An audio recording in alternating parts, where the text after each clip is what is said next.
Hello everyone, all welcome back. So মায়ের সাথে বাজারে যাচ্ছি, চলো যাওয়া যাক। প্রথমেই একটা দশকর্মার দোকানে চলে গেলাম। এবার মায়ের সাথে বেরোনো মানে তো একটা হিউজ লিস্ট, তাই কখন কোন দোকানে যাচ্ছি ঠিক ওটা গোছানো থাকে না। তারপর গেলাম ওষুধের দোকানে, তারপর চলে গেলাম রিলায়েন্সের ওই একটু মিল্ক, পনির, চিজ, বাটার ওগুলো নিতে। তারপর হঠাৎ করে ওয়েদারটা সুন্দর হয়ে গেল আর বৃষ্টি নেমে গেল, তাই আমি ভাবলাম এক আইসক্রিম তো বানতা হে। দাঁড়া, পড়বে না কিছু, ওয়েট।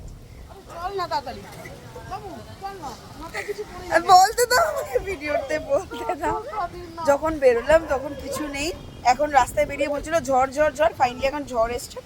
ঘরের মধ্যে আমি খাচ্ছি আইসক্রিম, তাতে উত্তপ্ত। চলো যাওয়া যাক। এই ভিডিওটা এই অবধি। Thank you guys for watching, by.